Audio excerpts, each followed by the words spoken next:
আসসালামু আলাইকুম। এখন শুনবেন সংবাদ শিরোনাম। প্রথমবার তেজগাঁও কার্যালয়ে অফিস করলেন প্রধানমন্ত্রী তারেক রহমান। ১২ই মার্চ বা তার ২-১ দিন আগে বসতে পারে সংসদের প্রথম অধিবেশন।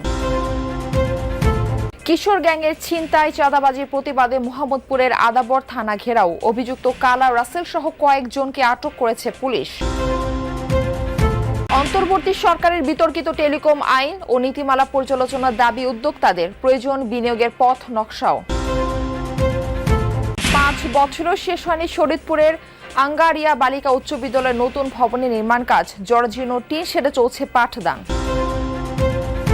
বৃষ্টিতে ভেসে গেল সুপার 8-এর প্রথম ম্যাচ। পাকিস্তান নিউজিল্যান্ড পয়েন্ট ভাগাভাগি। শ্রীলঙ্কা ইংল্যান্ড ম্যাচেও বাগড়া দিতে পারে বৃষ্টি। আসসালামু আলাইকুম। এতক্ষণ দেখছিলেন সংবাদ শিরোনাম, এখন দেখবেন বিস্তারিত।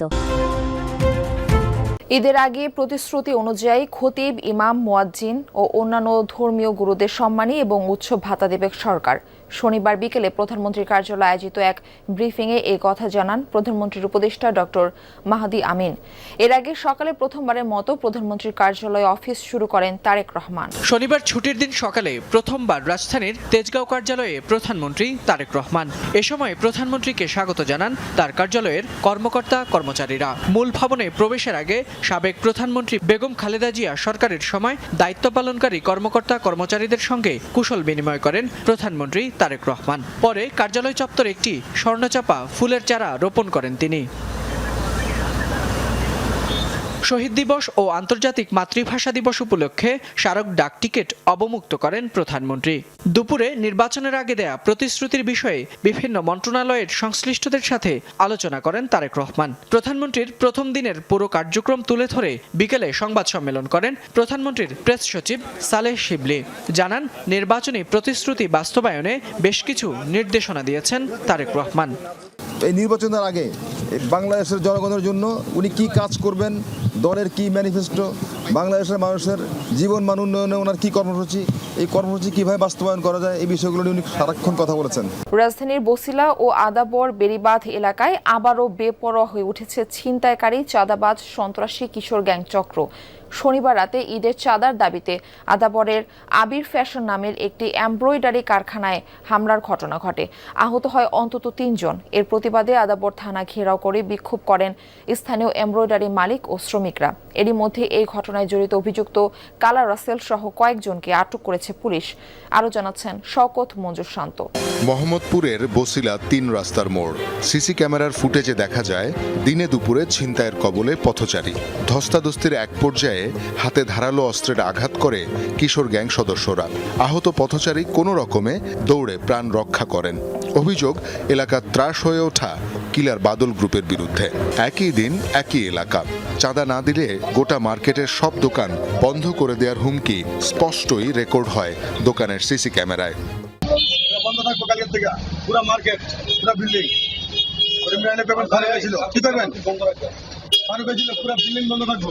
এভাবেই কিলার বাদল, মোল্লা কাউসার, গ্রেজ সোহেল, কালা ফারুক, বাত রাসেল সহ নানা গ্যাংয়ের নামে ছিনতাই, চাঁদাবাজি সহ বিভিন্ন অপকর্মে অতিষ্ঠ মোহাম্মদপুর, আদাবর, ঢাকা উদ্যান, বছিলা সিটি হাউজিং সহ আশেপাশের এলাকার মানুষ।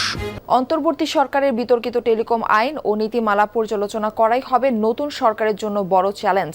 উদ্যোক্তারা মনে করেন, টেলিকম খাতে দ্রুত শৃঙ্খলা ফিরিয়ে আনা দরকার।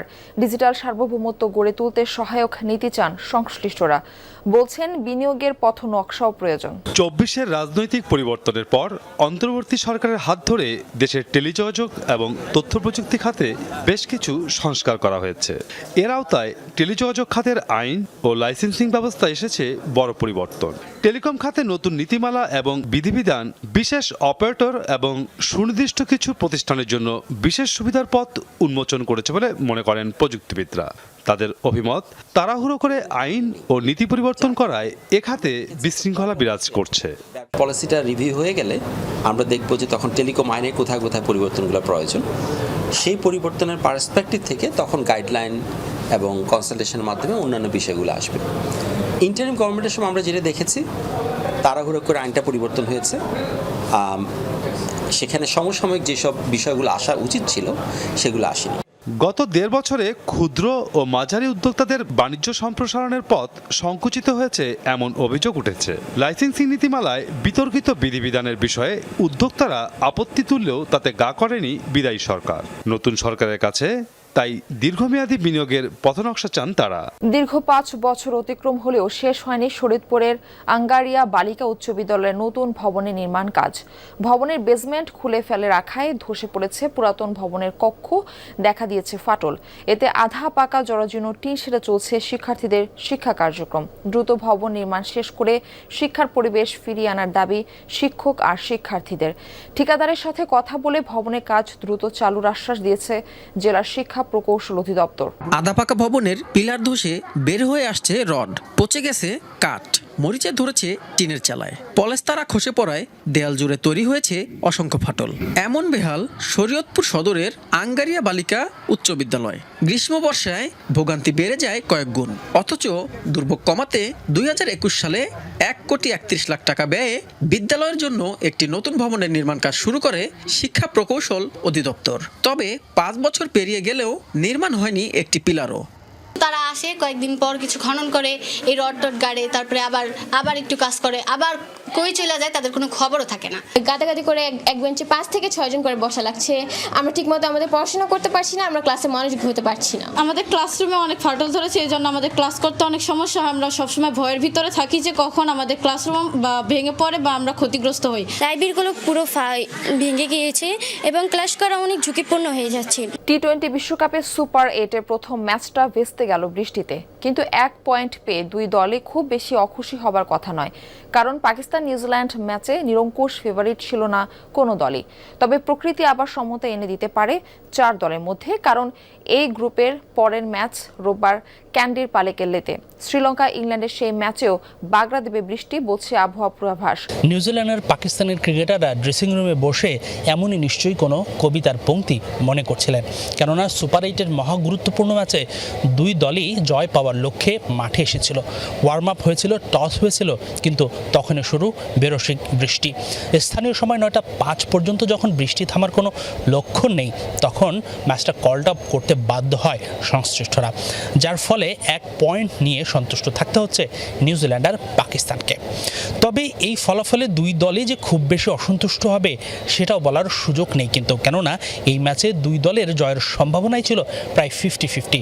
সাম্প্রতিক লড়াইগুলো অন্তত বলে সে কথাই। তাই তো পাকিস্তান বা নিউজিল্যান্ড কেউই খুব বেশি মনক্ষুণ্ণ হবার কথা নয়।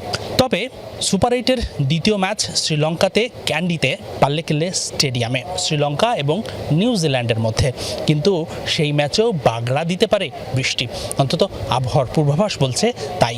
ক্যান্ডির পূর্বাভাস বলছে সকাল থেকে দুপুর পর্যন্ত টানা বৃষ্টির সম্ভাবনা প্রায় 50 থেকে 60%। আবার ম্যাচ শুরুর সময় স্থানীয় সময় 3টা, অর্থাৎ বাংলাদেশ সময় 3:30টায়